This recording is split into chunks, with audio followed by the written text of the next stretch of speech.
delighted to be joined at the Property Investor Show by David Sandeman of the EI Group. And David, you were very keen to talk about the guide price at auctions, and Yes. you really want to talk about this, don't you? Because it's actually causing a lot of confusion. Indeed it is, yes. The problem is really that if you mention the word price to anybody, they're going to think, well, I can buy it for that. But the ASA ruled recently that where you quote a guide price, it cannot be less than 10% of the current reserve price. And the reserve is the minimum amount an auctioneer can sell a property for.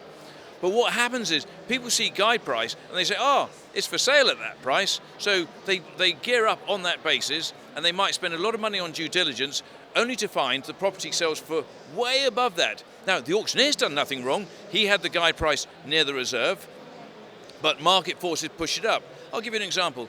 If I put a property to auction, which I thought was going to make £400,000, and I knew that everybody's going to be wanting it, I could give it a reserve of 200. The auctioneer could guide it at 185, 190. Everybody's going to say, crikey, that's cheap. Rush to the auction room, do their due diligence, and wonder why it went towards 400 and feel disappointed. What they hadn't done, whilst they'd done the due diligence on the legals and the property, they hadn't considered what is the property going to make at auction. And really, if they came to our site, and they're very welcome to have a trial to have a look around, they would see what similar properties have sold for. They would see whether this property's been to auction before, and if it has, whether it's been unsold or not, and get an idea as to what it might make. Because it's pointless if all the evidence in this case showed that the property's going to sell for north of 350, say, and you're only prepared to go to 250 or 275, why go and spend £1,000 on due diligence? Absolutely, and a lot of conversations we have on Property Tribes are landlords asking, they're interested in a property auction, they know that they've got to have a legal pack, but there's no guarantee that they can get the property. Indeed. So it takes a bit of really good due diligence to make the decision whether to actually go into the legal pack arena. Yes, the crucial thing with it, and I really must stress this, is that the guide price is an indication as to where the reserve is. It is not necessarily what the auctioneer is going to sell it for. Your due diligence will help you find that. And if it's way above where you want to be, it's probably not for you, the property. Yeah. As you mentioned, one of the ploys to get a lot of people interested is to put a very low guide price. So in a way, as you said, people should be a little bit sceptical if it seems too good to be true. Yes, an extreme example of that is a property came up for auction in Scotland the other day with an auction house there, and it was guided by the vendor. It was reserved by the vendor at £1. Now the BBC and the Daily Express covered this and said, property for sale at £1, and they were inundated with, I'll give you £1, I'll give you 100 times, I'll give you £100. And I know a lot of people spend a lot of money on due diligence. Had they looked on our site, they would have seen the flat, I think it was on the floor above, sold 3 months earlier for £18,400. And this one went on to sell for just about the same amount of money. So a lot of people thought, well, I'll give 10 grand for it. It was never going to sell for that.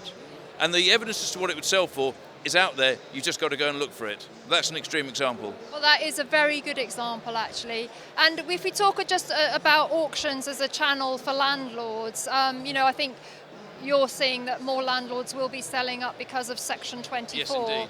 What we can say about auctions is one of the guaranteed ways of selling a property, because if the hammer falls on the day, they are going to get a sale. Yes. So it is if landlords want certainty, it's actually good for that, isn't it? Indeed. Yes, a lot of landlords are selling there. As you say, the fall of the gavel is the exchange of contracts. You're putting your property in front of a lot of people who are ready, willing, and crucially able to perform, as opposed to dream that we could do it if we can get the finance. But several tips I'd give for selling. One is choose the right auctioneer. And he's not necessarily the auctioneer who's going to charge the smallest percentage, because if he is, how's he managing the marketing? And again, with our site, you can see who's active in your area and what prices they're achieving. And secondly, this is absolutely crucial, get your legal pack done.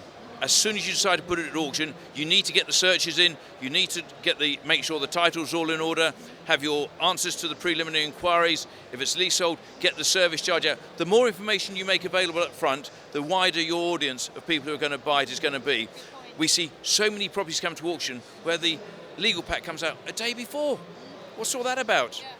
if you're going to sell, get the legal pack in place now. You'll get a better price. You get more people around it, and that really will make a difference. And go to a reputable auctioneer who gives a wide spread of properties. Somebody who's got good lot details and an accessible auction. Absolutely. Well, I know that there's a lot of fans of the EI group on Property Tribes, and I think it's an absolutely crucial due diligence tool for anybody that's interested in buying at auction. Yes, well, I can say I used to buy and sell at auction in the 80s, and I was really frustrated there wasn't such a thing.